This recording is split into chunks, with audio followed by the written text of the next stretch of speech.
Xi Jinping over in China has reportedly purged 500,000 CCP officials in just the year 2023. And this is being reported as a horrible thing. But it should be clear, when they say he purged these officials, they're not talking entirely about Stalin-esque mass executions. There have been some party members who have gone missing, at least for periods of time. But when they're talking about 500,000 people purged from the Communist Party, they're talking about people who were fired and brought up on charges and punished for corruption. This is, call me crazy. I don't want to seem like I'm a Xi apologist here or like I'm but isn't that good?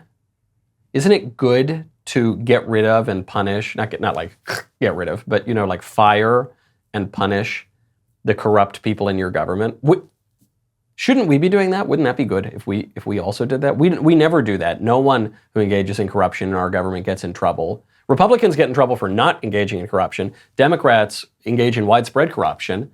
The President of the United States, along with his son and his brother, shook down leaders around the world for millions and millions of dollars. We have copies of the checks of the payments from the bagman to the big guy up top, the Oval Office occupant, Joe Biden himself, and it doesn't matter. It doesn't matter whatsoever. And forget about the electeds for a second. What about all the bureaucrats? We always are complaining about the deep state, the administrative state. Well, what we need to do is purge the deep state and the administrative state. Not in the Stalin way, but not totally dissimilar from the Xi Jinping way. We need to fire them, get them out of their positions of power, and if they've committed crimes, we need to try them for those crimes. The federal bureaucracy is it's millions of people, actually. Depends on exactly how you count it, but it could be up to 2 million people. Most presidents who come into office are able to swap out 4,000 to 5,000 people in the bureaucracy. In order to have anything even resembling meaningful change, you would have to swap out 40,000 to 50,000, at least. So I look at Xi here and I think, well, I don't like communism. I'm not rooting for America's adversary over America. I'd like America to be really strong too. But one way to be strong is when we see our adversaries do things that are effective and that are helping their countries, maybe we ought to learn that lesson too. Now, if we're going to engage in any kind of serious political action, we're going to want our bodies to be feeling good, which is why we're going to want to check out Good Ranchers. Right now, go to goodranchers.com, use promo code Knowles. There's a lot at stake this November, so don't be chicken and shop at the grocery store like usual. Instead, head on over to Good Ranchers. No, that's not a pun. That's just a great place. Good Ranchers, this is my only problem with being on the road. I like being on the road. I'm in a fun location right now, but it means I eat less Good Ranchers because it's all in my freezer at home, and sweet little Lisa can only make it 4 or 5 nights a week, sometimes for breakfast too.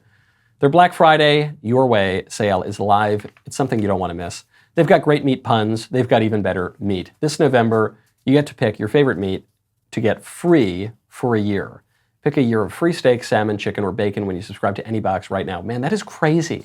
It's a crazy deal. I'm reading this for the first time now. That's outrageous. Better yet, when you subscribe to any box on goodranchers.com, you not only get a free gift of meat worth up to $480, but you also get up to $15 off with code Knowles, Knowles. They got the best meat out there. You're going to get a year of free meat, $15 off, free shipping with code Knowles.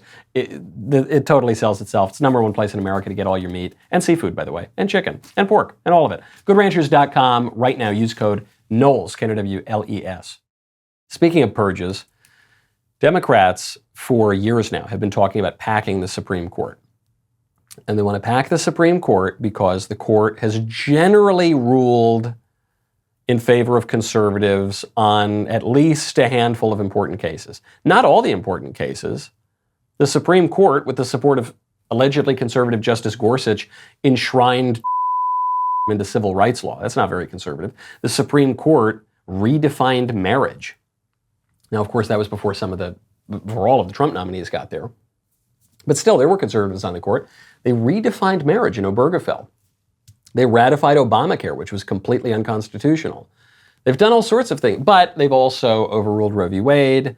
They've also ruled in favor of the Second Amendment. So they've done things that the Democrats don't like. And the Democrats have said, okay, we're going to pack the Supreme Court. But that's politically unpopular because it seems as though Democrats are upending our system of government. And the moderate Democrats and the independents and the kind of just fashionable liberals, they don't like that. That doesn't poll very well or play well in Peoria. So the Democrats have a new strategy. They're going to do reverse court packing. I've got to thank Ken Klukowski over at Breitbart for that phrase. In a recent write-up yesterday or the day before, he pointed out that reverse court packing will have much the same effect as regular court packing, but it will be more acceptable to the public. And what is reverse court packing? Reverse court packing is when the Democrats go in and try to get the conservative judges to recuse themselves from a bunch of cases, or ideally to resign. And how are they going to do that? They're going to say that Clarence Thomas went on vacation once and he didn't pick up his breakfast tab. The host of a conference picked up the breakfast tab, and so that's a bribe. And even if Clarence Thomas has never ruled on any cases that really pertain to these people, it's bribery, it's corruption. Joe Biden is meanwhile just collecting checks hand over fist, millions of dollars from China, from Ukraine, from all over the world. No, that's not, forget about that. Pay no attention to the man behind the curtain. Clarence Thomas, he went to a summer camp once, and so he's got to resign from the Supreme Court. They're doing it to Alito, too. And how are they going to go after him? They're going to go after Leonard Leo. So Leonard Leo is the head of the Federalist Society. Federalist Society, very important conservative legal organization, which provided a lot of the good judges during the Trump administration, and it's important to the conservative legal ecosystem. So Senate Democrats, Dems on the Senate Judiciary Committee, have decided to subpoena Leonard Leo and others, even though Leo's attorneys are saying, you have no right to subpoena me. I'm a private citizen. You're not charging me with a crime. There's no reason for you to subpoena me, a private citizen. And you certainly have no right to subpoena Clarence Thomas or Sam Alito. Because to do so, to say that the U.S. Congress has some ultimate oversight rights over the Supreme Court is to say that the Supreme Court is subservient to the Congress, which is not true. We have three branches of government, and we have a separation of powers. We have checks and balances. So it's just completely preposterous. But what else are they going to do? This is Dick Durbin and Sheldon Whitehouse, the two Democrats who are demanding all of these records, because they think if they can get Leo, then Leo will probably go to some of these conferences and different nefarious backroom, smoke-filled room kind of things with conservative judges, and then they'll be able to force them to resign, which will be more effective at tilting the court in favor of Democrats than packing it, which is unpopular. So there's more than one way to skin a cat. Democrats are very clever at these kinds of tactics. Unfortunately, if it starts to look like this is going to work, we're going to have to do the same thing to them. I don't want to. I don't want to go digging through Elena Kagan's trash can. I don't want to go hire a private eye to follow Sonia Sotomayor around. I don't want to have Republicans in Congress subpoena private citizens who one time had lunch with any of the liberal judges. But we will have to do that because such a thing would not be immoral. It would be somewhat reckless to our political system when the Democrats initiate this kind of action, but it wouldn't be immoral. It would be perfectly just.